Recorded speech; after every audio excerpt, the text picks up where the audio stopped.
Nithyananda, everybody. Welcome back to Yoga from the Source with Dridha Prasiddha Ananda and Sri Dridhananda. Today we are talking all about the importance of Nithyananda. Bhagavan Sri Nithyananda, if you do not know, is our guru. He not only guided us to, Kundalini awakening, third eye awakening, marriage,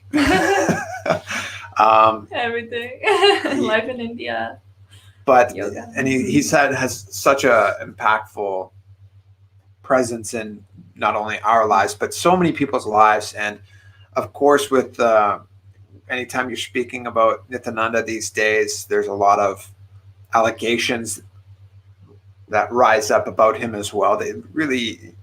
We can't just not acknowledge. But the truth is, from our experience, that he is very much the ultimate. He is an avatar. He is an enlightened being, and he is maybe the most blissful being to ever be around. And he just infuses that in you. And he's had so many different contributions to not only the world of yoga, but just the lifestyle, Sanatana Hindu Dharma in general. And so today we just wanted to talk a little bit about the importance of Nithyananda, not only in our lives, but also in the yoga community, in various different aspects of Hinduism. And so today's podcast, we're going to be talking all about that. Awesome. So before we get started, as always, we'll start with the Sadguru Vandanam, and then we'll dive in. Nithyanandam Paramasukadam Kevalam Jnanamurtim Vanvatitam Gagana Sadrisham Tattvamasyadiraksham Ekam Nityam Vimalamachalam Sarvadi Sakshibhutam Bhavatitam Trigunarahitam Sadgurum Tam Namami.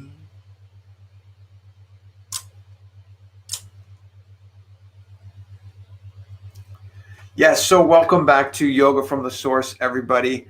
Today we are talking all about Bhagavan Nithyananda and the importance of him and what he's brought already to the world of Sanatana Hindu Dharma. And right away, for Prasiddha and I, we are both ordained Nithyananda Yoga Acharyas, and we, during our time in India, in his ashram, living there, we were not only trained by him directly, but we ran multiple different yoga teacher trainings and got an opportunity to work with a lot of people from all around the world. Yeah.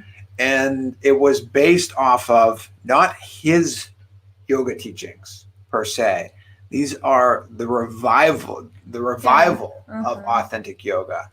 And that's why I really want to start off speaking about, not only has he been impactful in all these different forms, but yoga it's the most common or the largest practiced religion in the world. People don't necessarily realize that it's from Hinduism, but yoga is from Hinduism. But what Swamiji is doing is he's mapping all of these practices back to the scriptures. Yeah, the original form. Yeah, and actually today, if you're watching this with us, one of the things that Swamiji brought to life is this book, the Nithyananda Yoga Pramanas from the Source, 1,008 Pramanas from the Source. So when we were teaching Nithyananda Yoga teacher trainings, when we were practicing yoga in general, everything is based off of the Pramanas, the enlightened masters that have come before us, the sages, the rishis, Shiva himself, speaking on various different aspects and components of yoga.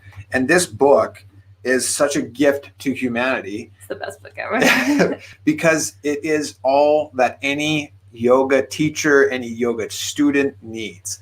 It's like an encyclopedia. It is the encyclopedia of yoga. Yeah. And this was a result of one of Swamiji's missions, which is to revive authentic yoga as per the Source. So if you're somebody that is interested in practicing yoga as it's meant to be, and not beer yoga, booty yoga, goat yoga, all these different forms of yoga, you want to know the most authentic forms, it is residing in this book. And actually, before we even dive, I'll plug it. You can actually download this free PDF version of this book as well. And I'll put that link in the description. But Swamiji, what he's done with this book is absolutely incredible. Yeah, I think that maybe it's hard for people to realize how much actually goes into projects like that, because until you're living in India, or if you're studying with another master, or as part of a like a spiritual organization based in Hinduism, only then you would know the comprehensiveness of this spiritual path in terms of the history and the thousands and thousands and thousands of years of documentation in scripture that has been pillaged and destroyed and stolen and kept away from the people whom it came from. And so there's just a lot that goes into even locating these texts that people know exist, but locating them in the first place, recovering them, like restoring them, restoring them physically because they're damaged. These are palm leaves. Yeah, they're like, most of them are made on palm leaves, which are these long, skinny, pretty hard leaves that are inscripted in Sanskrit and Tamil and a little bit of other ancient languages of India. And most of them are Sanskrit, but it's such a massive work. So one book isn't just like a book we visualize. It's like this palm leaf document that's like 3 feet thick, and that's just one. And there's just for the path of yoga alone, there's thousands of source scriptures, thousands. So the process of even locating, restoring, and then translating is even the hardest part, because so few people speak Sanskrit, and so few that do even know the ancient proper translations of what the words actually mean, converted to English or converted to French or converted to whatever language that you're looking at. But it really is such a complex process. We've been there to witness it personally as part of these projects as they've developed under our guru. And so just knowing how much work went into something, one book like this, is such a massive contribution that people can't even comprehend. But I know maybe one day people will, slowly, as they get a hold of it and they see what's there. And that's just one little aspect of what the yoga mission of our guru has touched on. That's one little dimension. Yeah. And if you want to expand beyond that, the Pratama Vinyasa Krama, the 108 asana sequence, Nithyananda Yoga sequence that Swamiji revealed not too long ago now, is combining all the various different forms or components of yoga, not just the asanas, the bandhas, the mudras, the pranayamas, the visualizations. Yes, Shiva even speaks on visualizations that should be there, japas, the mantra, the scriptural reference, the pramana being chanted throughout the sequence as well.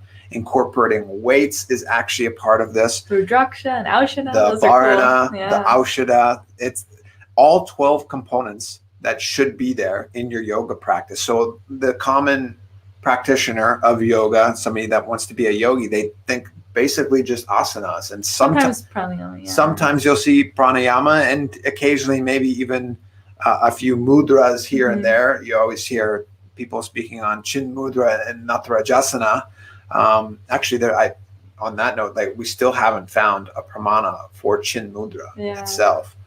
There is one Bindu Mudra and Yana Mudra, which are very similar. But and so basically, bringing authenticity back to the practice is one component of the mission, and recovering all these various scriptures on yoga, but then mapping it, and Swamiji's revealed and created this 108 asana sequence where you actually can practice it and experience what yoga truly has to offer. And that is to radiate the state and space and being of Paramashiva. And ultimately the result is manifesting his powers.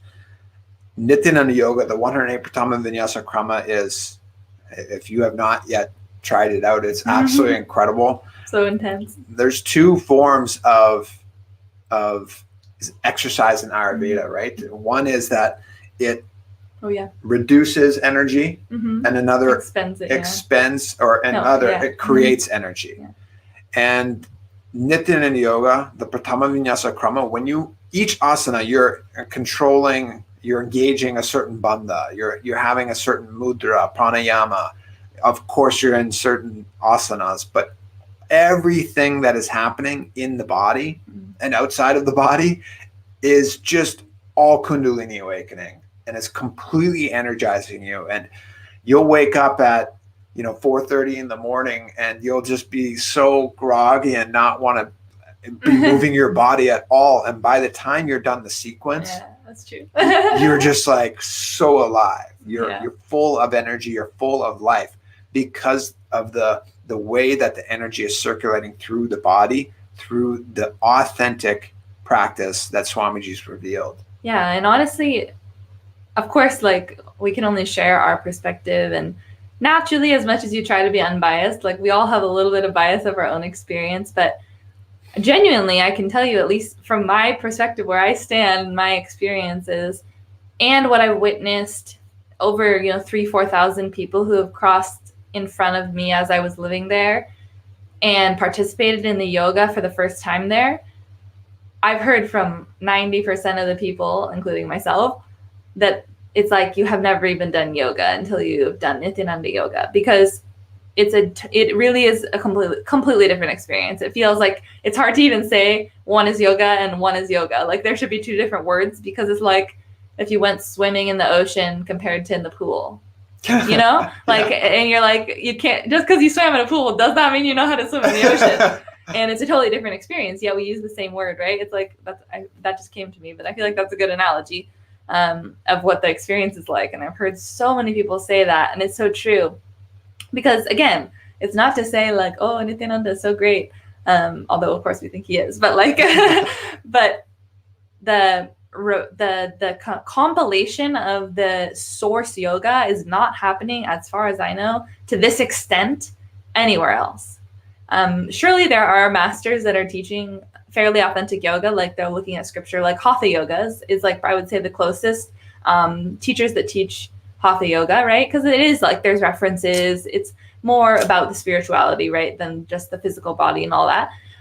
But there's not all the pieces all together, because it's so much work. It's hard. People don't even know it's all there. And so, yeah, touching on that it's a unbelievable experience too. Yeah. Like the first times you do it, it's like, wow, totally different experience. Yeah. And Swamiji's, I mean, he's not just revealing things or yoga on the mat. He's revealing and reviving Shivastamba yoga and Kundalini Raju yoga, which is exactly what Prasiddha and I were the leads of when we were in his ashram. These two incredible practices of yoga on a pole and yoga on a rope, which nobody in the West has seen or heard of. I think there might, what is it, like silk yoga, or not silk yoga, but aerial yoga. Mm-hmm. So aerial yoga it's very interesting because, and I don't think a lot of people understand this, it does have it. I don't think it comes from the more like gymnastics. Yeah, it's coming from gymnastics, yeah, I think, and circus. But little do the people in the aerial community know what they do, that this does have ties to an ancient form of yoga known as Kundalini Raju yoga, what people in India now refer to as rope malakam. Mm-hmm. This is an authentic yoga practice of asanas suspended on a rope. And you can twist and move your body into various different asanas. And it is an incredible way to awaken Kundalini as well. Specifically, it has a very powerful effect on the marma points in the body also. Mm-hmm. And this isn't something that is taught anywhere else really in the West. There's few parts of the world that are practicing this, and I would say mainly India. But again, they're calling this as rope malakam and seeing it as a sport, when in actuality, the rope and the pole are seen as deities. They are seen as Shiva. We are acknowledging them as the divine, which is such an integral aspect that is missed in these two practices. It's like the spiritual context again, just like in yoga on the mat in the West, and all of that being revived. I seen that, I was dying laughing. Jay, thank you so much for that good laugh. That is freaking hilarious, man.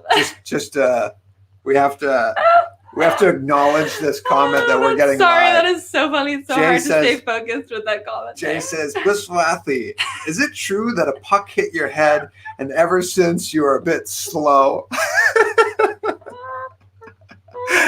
This is one of the finer abusal comments that I've received. That's hilarious. And this is how we also respond. We just laugh at them. That's actually a good little jab. I appreciate that. Yeah, you know, it's clever. He's done his history. He knows who I am. That's really clever. Anyways, where were we? We're talking about Shastanga yoga, rope yoga. The difference between seeing it as rope malakam and Kundalini Raju and seeing it as a ritual. This is one aspect or one component of yoga that Swamiji's brought back to life. Yeah. Stay focused. I'm focused.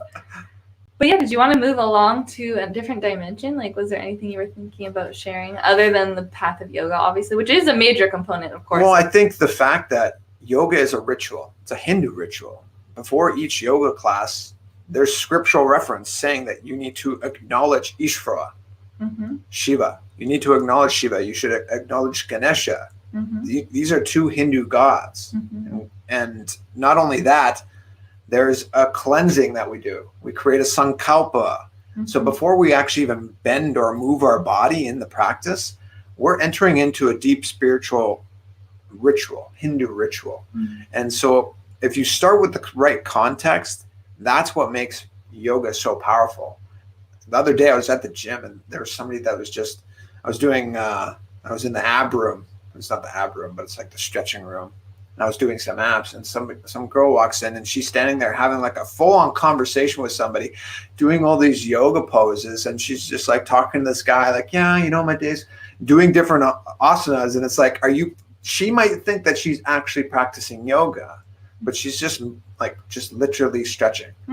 And so what Swamiji is doing is he's clearing out all of this, what's the word? Not doubt, but he's removing all of the obscenities, not even the obscenities, but cleaning up yoga in general, bringing it back to what it is. And that is, it is a ritual for you to manifest the divine within you, for you to manifest Paramashiva.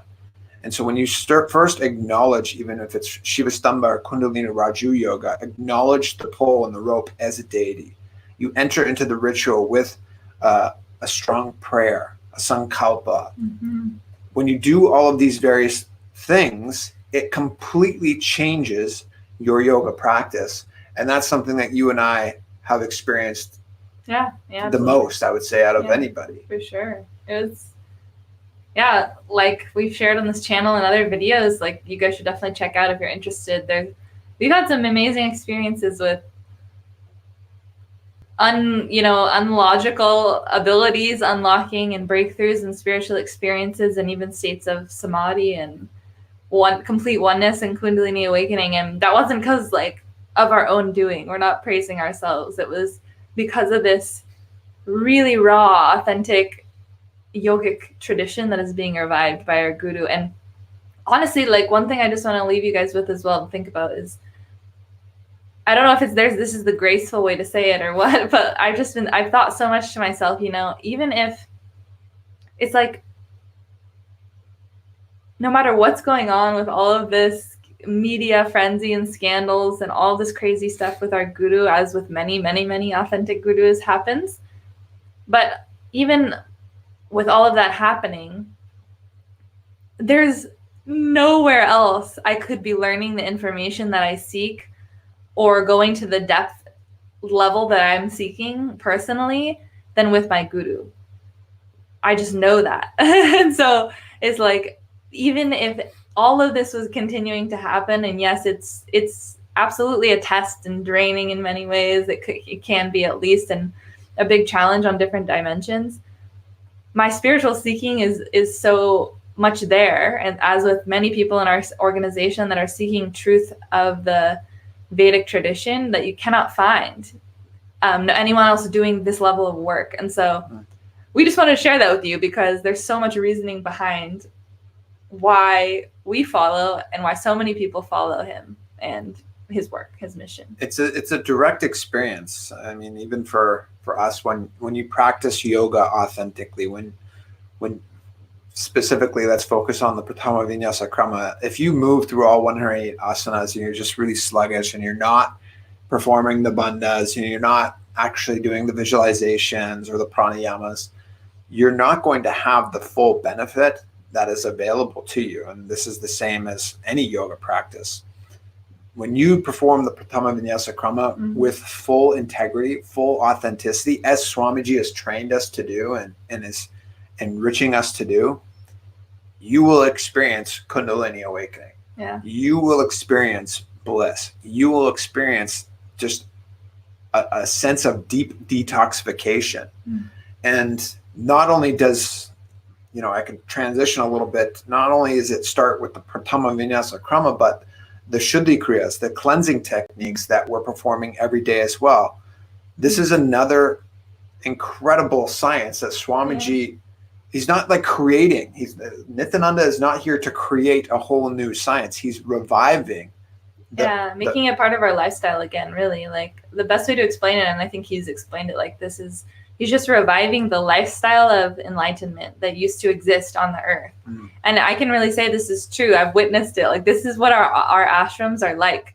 It's like it feels like you're in a different world because everybody is living these like an enlightened civilization. Yeah. It's like a totally, world. It is a different world. world. It feels like a different world. It feels like you're in like a movie. Yeah. Just in a sense that it feels literally like, you're not in the same dimension. Yeah. And it's a key part of this is literally all of the ins and outs of the day to day that we're a part of an enlightenment lifestyle for so many thousands of years before it got transformed and changed and uprooted, Yeah. And so it's really amazing to see, like even the fact that we all wear traditional saris and dhotis every single day, and we put sacred ash on our forehead, we wear the kumkum on the third eye, we wear certain rudraksha jewelries and earrings and have certain even nose piercings, and all of these exciting, really fun ways of expression are also a part of these sciences. They're written about as energy sciences, why we wear what we wear on our body even. And all of this to a T is being lived in Bhagavan Sri Nithyananda's ashrams and adinams all around the world. And even in the local temples, when people visit, you'll see everybody so decked out and authentic. And I love that because it's just really easy to not do that.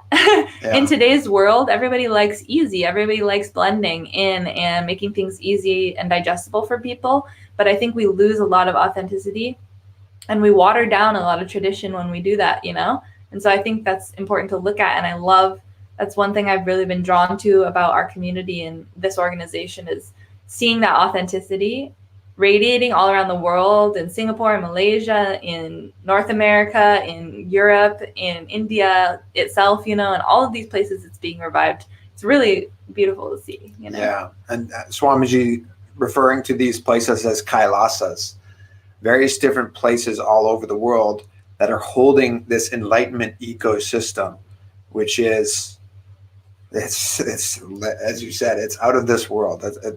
You cannot map it to your local city or any other country that you know of.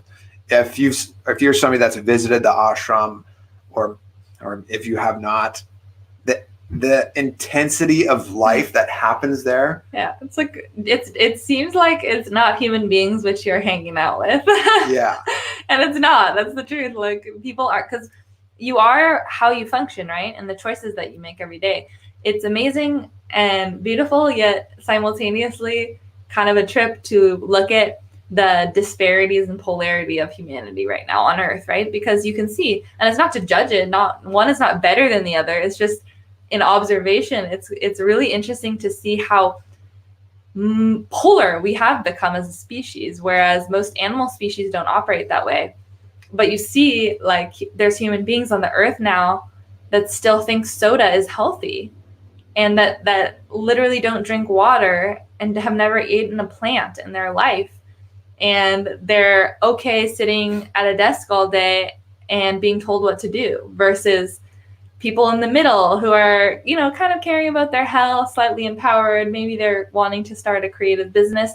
And then there's these yogis existing around the world that are literally transcending what we call survival needs: sleep, food, sex, doing none of those things, and living in extreme bliss and experiencing out of this body experiences on the daily, right? Yeah. And so it's amazing to see.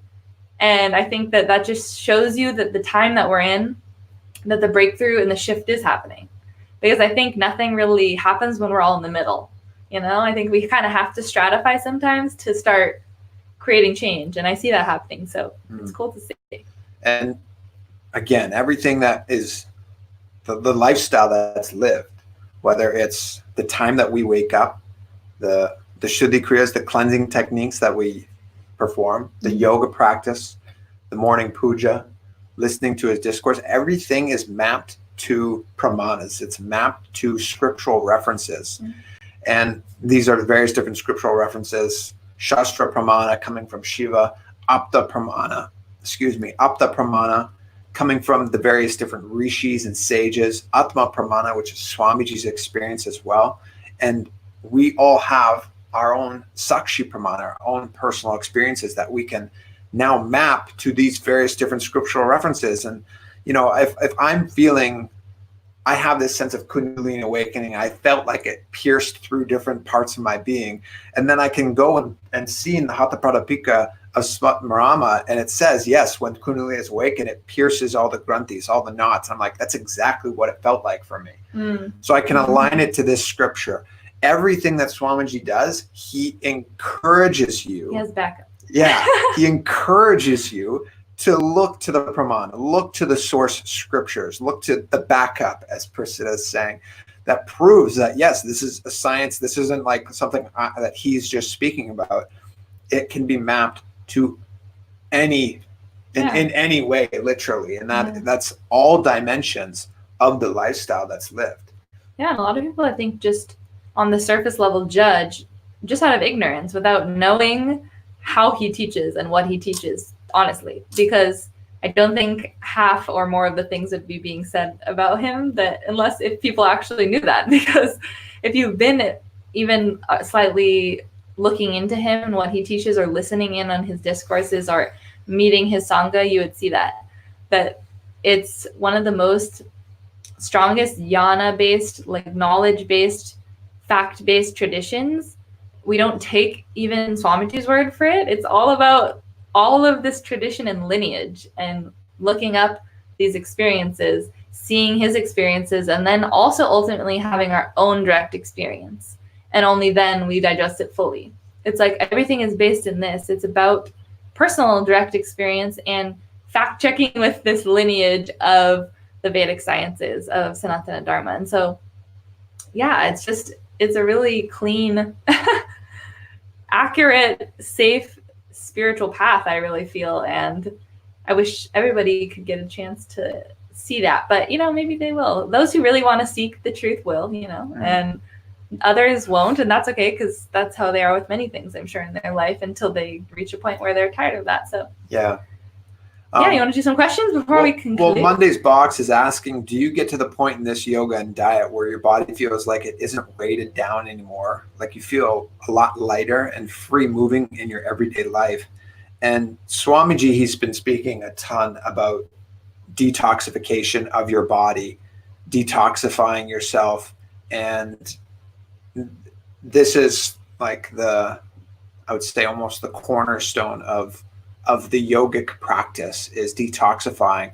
And even modern day science is starting to understand the importance of keeping a healthy microbiome, detoxifying, keeping your gut bacteria healthy and clean, and keeping a healthy colon. The Shuddhi Kriyas, the morning cleansing techniques, we perform a daily enema.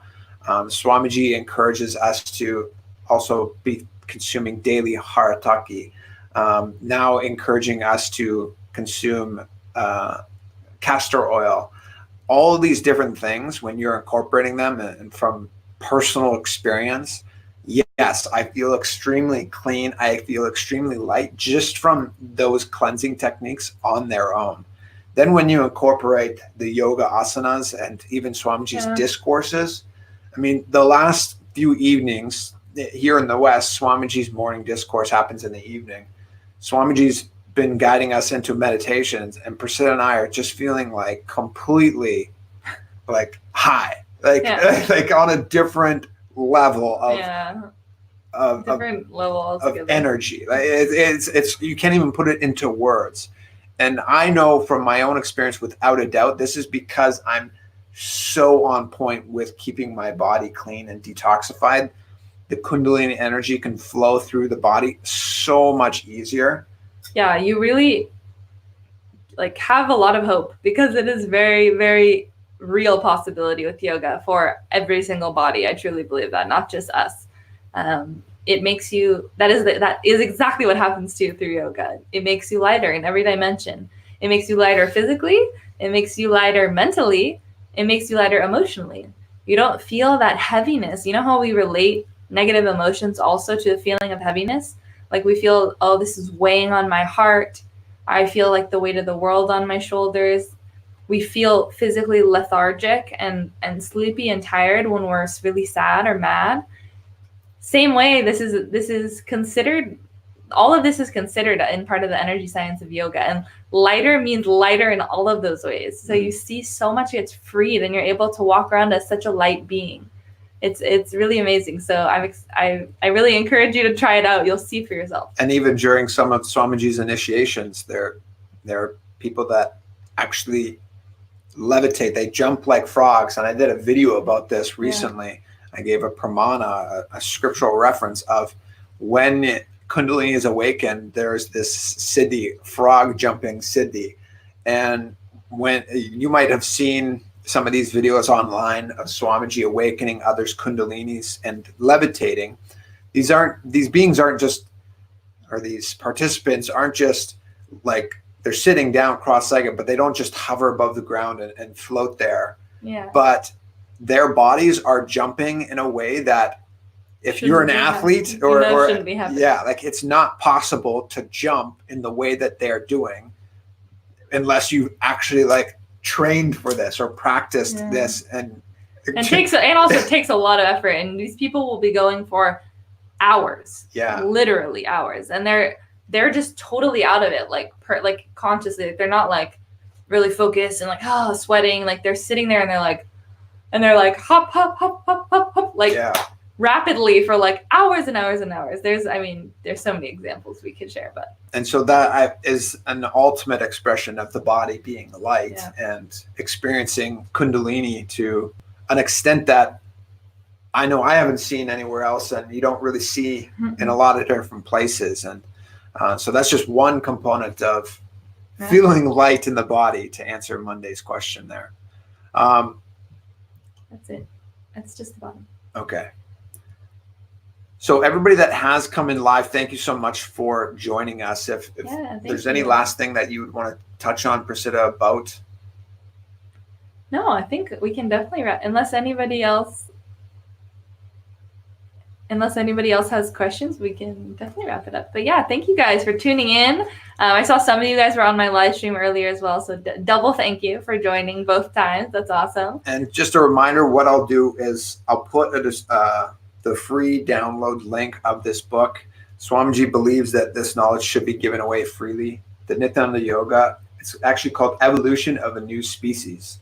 1,008 pramanas from the source. So if you're interested in learning authentic yoga, you want to learn what the actual yogis of the past, the sages, the rishis were expressing and how they were practicing yoga and what they're encouraging us to be doing as well. These references are available to you. Swamiji has brought this back to life, and this is just one itty bitty component of his mission as a whole. And I was just telling Prasiddha even before going live here, it's like, we're talking about the importance of Nithyananda, but like this could literally be what the whole channel is about. You could do an entire podcast on Importance of Nithyananda. So we'll have to come back to this subject at some point as well. Yeah, absolutely. And just to answer one last thing I'm seeing from Leslie, you talk about the powers, yet nobody sees them. Actually, that's just not true. I don't know what else to say. There's literally hundreds of thousands of people who've seen them and directly also experienced them for themselves through their own body. You can literally go to any temple or center around the world, and you will be happily obliged to be given a body scanning, a remote viewing, whatever that you want to see by one of the devotees there. If you ask them, I've never heard somebody say no. So you can directly see it. There's nothing anybody's hiding. I've directly seen it thousands of times. So is Dridha. I've also... The powers, of course, meaning the third eye powers, the expression of, I mean, the one I love the most is blindfolded reading, because it's just so raw, so real. You and I traveled throughout North America with multiple balasants expressing this power. So we would go to various different cities to demonstrate this power in front of others. And it's very real.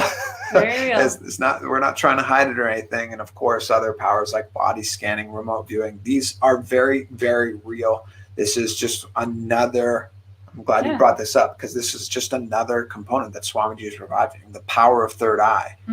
There's nothing wrong with expressing and manifesting Shaktis. It is something to aspire to get into that space of oneness with Paramashiva. It is a divine experience. It is not an egotistical trip in any way. But that is definitely something else we could elaborate on maybe in one of our future podcasts. So with that, we will close out this session. We really do appreciate anybody that has tuned in live, or if you're listening to the recording of this, thank you so much. As always, we will close with Pura Mantra. And thank you guys for joining us today. Nithyananda. Yes, Nithyananda. Om Purnamadav Purnamidam Purnat Purnamudachyate Purnasya Purnamadaya Purnameva Vashishyate. Om Shanti Shanti Shanti. Aleti Om Tatsat Sarvam Bhagavat Sri Nithyananda Paramashiva Paduka Paramastu. Om Nithyanandam. Nithyanandam, everyone.